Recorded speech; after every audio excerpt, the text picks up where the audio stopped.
जय हिंद। Welcome to Hesan sir academy. Today I will discuss class 10th math of R D Sharma books of exercise 1.3।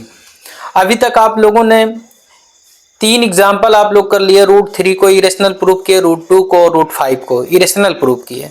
अब exercise देखते हैं। Exercise 1.3 में पहला क्वेश्चन देखते हैं कैसे इसको इरेशनल प्रूफ करना है। पहला क्वेश्चन है 1/√2 को इरेशनल प्रूफ करना है, ठीक है ना।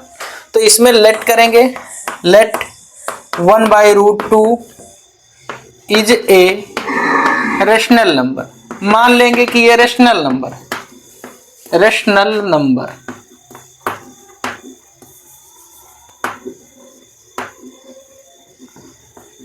ठीक है। मान लेंगे कि ये क्या है, रेशनल नंबर। इसमें मानेंगे let 1/√2 is equal to a/b। Statement आपको जरूर लिखना है, इसमें बताना है, ये बताना है कि जैसे रेशनल तो है ही, तो रेशनल होने की कंडीशन क्या होती है। Where a and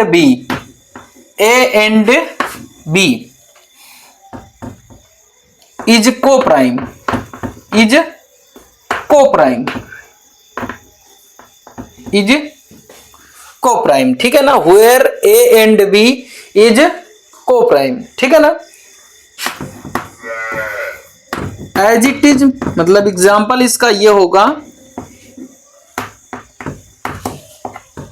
dear HCF HCF1 there HCF where A and B is co-prime, it means their HCF1 B does not equal to 0, B 0 नहीं होगा। बात समझ रहे हैं ना। इसको देखो, इसको ऐसा कर लीजिए, इसको ट्रांसफर करिए, B को इधर लाइए, B हो जाएगा, √2 को इधर ले जाइए, √2a हो जाएगा, ठीक है।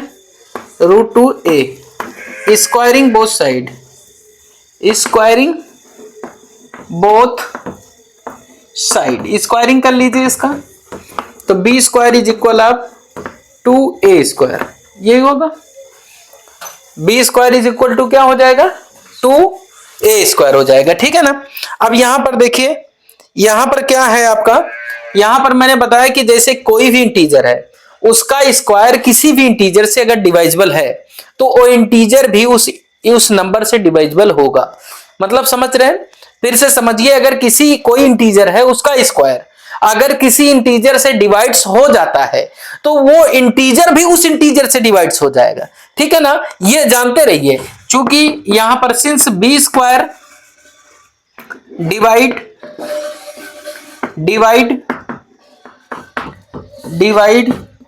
2, ठीक है ना। सो b divide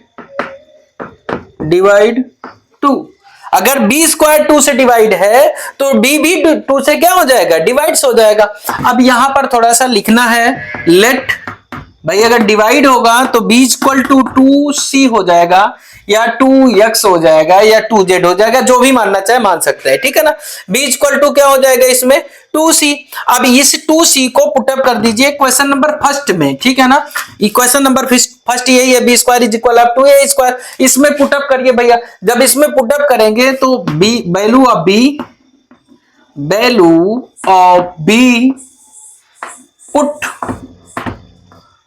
putting on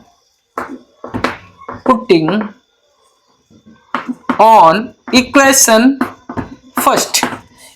first में पुट करें बेटा, तो b के स्थान पे क्या पुट करेंगे, 2c का square is equal to 2a square. तो यहां आपका क्या हो जाएगा, 4c square is equal of 2a square, a square is equal to आपका क्या हो जाएगा, 4c स्क्वायर बाई 2, ठीक है ना, 2c स्क्वायर हो जाएगा। देखिए भैया, अब a square is equal to क्या है, 2c स्क्वायर।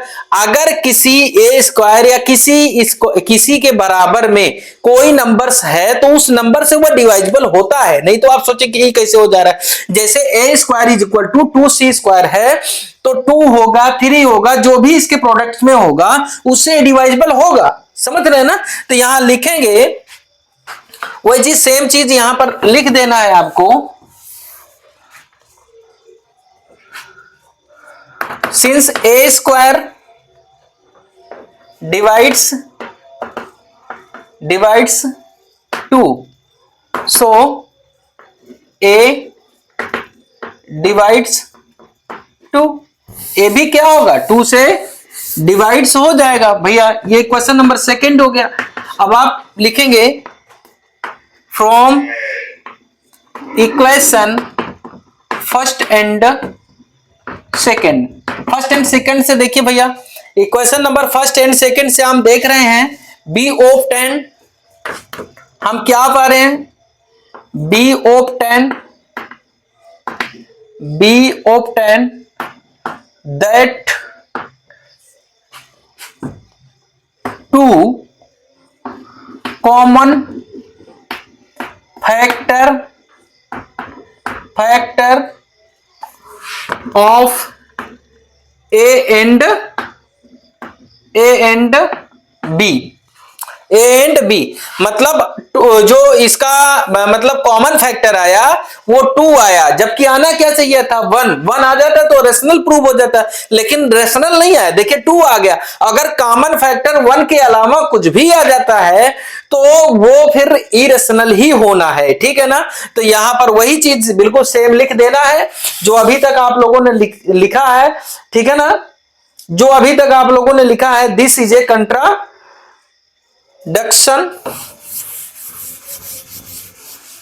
वही चीज लिख देना है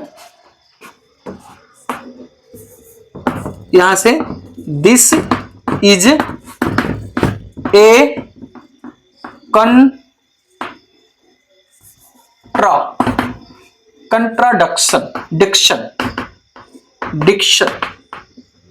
कंट्राडिक्शन मतलब होता है विरोधाभास है। क्या है भैया अपोजिट है, ठीक है ना। कंट्राडिक्शन, उसके बाद आप लिखेंगे कंट्राडिक्शन के बाद ऑफ द फैक्ट।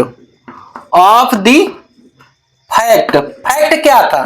फैक्ट ये था कि ए एंड बी का एचसीएफ कितना आएगा, ए एंड बी का फैक्ट दैट, क्या फैक्ट था that A and B HCF, क्या इसका एचसीएफ क्या आना चाहिए था भैया 1। आपने क्या माना था 1 ही आना भी चाहिए था, लेकिन आया क्या भैया ये आ गया, इसका 2 आ गया। तो चाहे एचसीएफ 1 लिख दें और चाहे लिख दें आर कोप्राइम माने थे ना इसको, क्या माने थे कोप्राइम, लेकिन है नहीं। देखिए बी ऑफ 10 क्या common factor of 2 A and B, this a contradiction of the fact.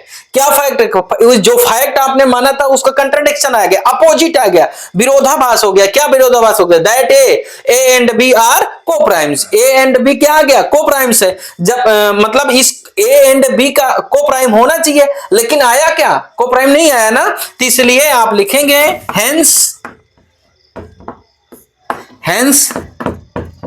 1/√2 is an irrational, ठीक है ना नंबर। प्रूव हो गया भैया, प्रूव दैट, ठीक है ना। सब लोग समझ गए ना। वीडियो अच्छा लगा होगा तो कमेंट करके बताइए। वीडियो देखने के लिए धन्यवाद, थैंक यू वेरी मच। और आप लोग अगर बहुत अच्छा लगे तो आप लाइक शेयर एंड सब्सक्राइब जरूर कर दिया करें। नोट